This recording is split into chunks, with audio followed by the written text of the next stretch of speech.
They finally did it. You can now die in Pokemon. So, the Pokemon Presents has finally happened, the moment that we've all been waiting for, and wow. Now there's a lot to unpack here, especially outside of the Pokemon Presents itself. So first up, let's take a look at the Pokemon Diamond and Pearl remakes. So right off the bat, they've changed up the graphics a little bit, and I gotta say, it looks a lot better than what it used to. They've added a blur effect in the background of the game, the grass looks a lot lighter to be more faithful to the originals, and the chibi models' proportions have been slightly tweaked, and they don't feel as weird. Also, Barry looks more human now. Now, graphics mean a lot, and they really help make the game feel much more premium. But graphics aren't everything, and I feel like gameplay, how the game runs, how it feels, how fun it is much more important. And good news for us, we're not losing any features from the original Diamond and Pearl. In fact, we're getting even more features. Contests are back. The Sinnoh Underground has been preserved, and they've even added Pokemon hideaways, which, in the Underground, Pokemon are in the Overworld. It's a little bit of a shame that they aren't scaled properly, but you can still play with your friends in the Underground. And now you can play online as well. Yes, Nintendo Switch Online. I honestly think it's not going to be as bad as in Sword and Shield because this game doesn't look too demanding for the Switch hardware. Now, I can just imagine playing with friends in the Underground, catching Pokemon, if we can see their secret bases. I also really want to try playing hide and seek in the Underground. I think that would be quite interesting. But it's not just the Underground that's impressive. Pokemon now follow you, it's not just locked to Amity Square. And I gotta say, I kinda like this feature. It's fun to have your Pokemon follow you, it makes them more attached to your adventure.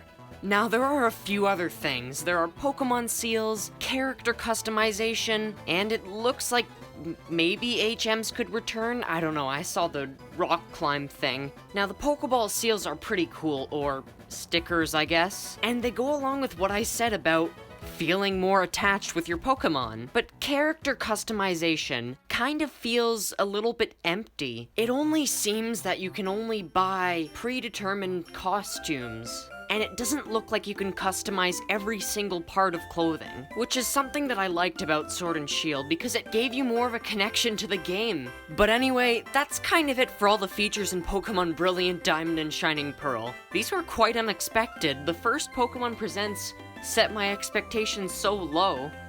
But at the end of the day, I'm quite happy about all these new features. But something that we must take into consideration is that these are gonna be kind of like Pokemon Diamond and Pearl, except for the price tag.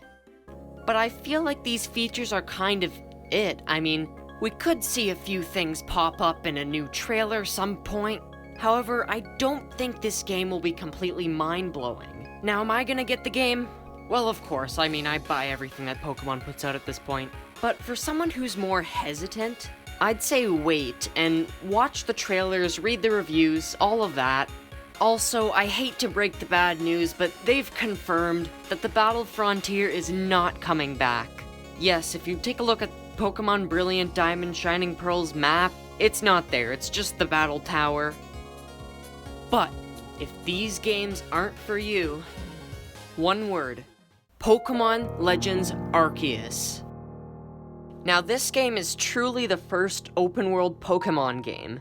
I mean, you could say Sword and Shield was, but it wasn't the most open.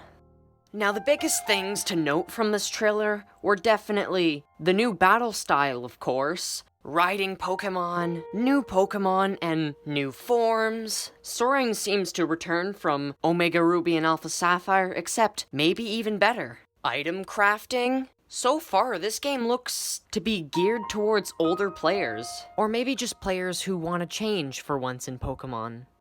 So first, let's take a look at Pokemon catching. Pokemon catching might be a little easier and a little harder depending on what Pokemon you're trying to catch. So something like a Bidoof will probably just go in as soon as you throw your Pokeball. You won't even have to engage in battle. But if there's a stronger Pokemon, it looks like it might just be easier to battle them. You'll have to make sure to aim the Pokeball properly. You can choose your approach to battle. You can either engage in a battle right away, or take the silent approach and sneak up on the Pokemon. And speaking of Pokemon battling, Pokemon battles are now different too. Seamless battles, you don't even need to fight in the void anymore. And it looks like you don't even need to fight the Pokemon if you bump into it. Looks like you would probably be able to run away. Now, I mean, if it follows you and keeps attacking you, well, that's when you die. Or black out, I guess. Now, an interesting question would be, do you need Pokemon? Well, of course, I mean to protect yourself, but would you just be able to run around without Pokemon? Does losing a battle cause you to black out, or is it only when you take too much damage?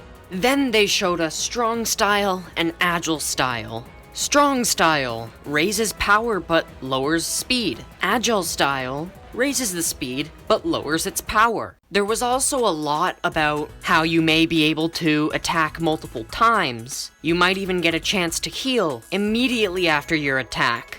So now let's talk Pokemon. Now they've announced new Pokemon and new regional forms. So we have Weirdeer, which looks like you might be able to ride on to travel a bit faster.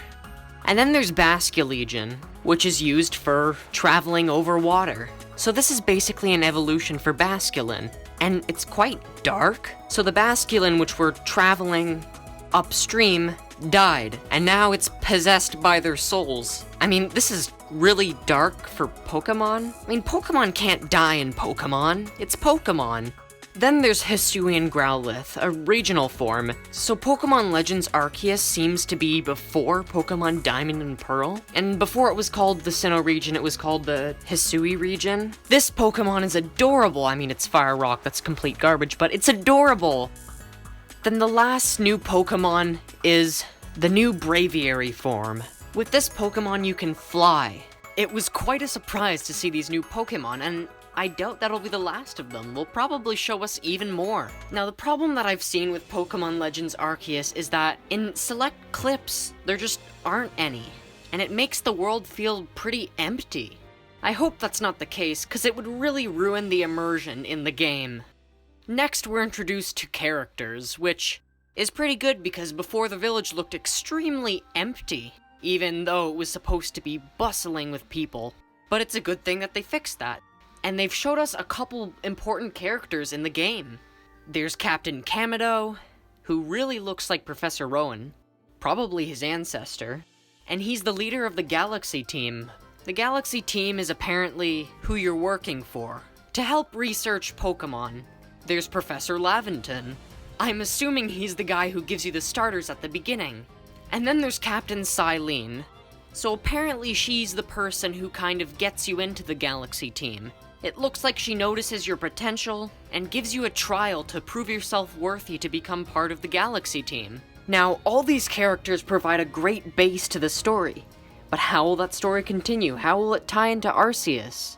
It looks like you'll have to go back and forth between the village a bunch of times to do tasks of Pokédex-related stuff. It better not just be complete the Pokédex, and boom, Arceus pops up. But it's good that they haven't told us anything yet, because it leaves more to be discovered when we experience the games ourselves. The last big thing was surprisingly crafting. If you head to one of these base camps, there's a shop where you can buy items, you can kind of heal up. It's sort of the replacement for a Pokemon Center, and they even have a crafting bench where you can craft items like Pokeballs from apricorns that you can get by hitting trees. The last little thing is online. So basically at Jubilee Village, your home base, there'll be a trading post where you can trade with other people, but I really hope you can also do battling too, because battling really provides the game a ton of replayability. I mean, I'd really like to battle friends in this new battle style. Anyway, that is everything that I've found so far. Hopefully we'll have some more trailers in the next upcoming weeks, and I'll see you later. Goodbye.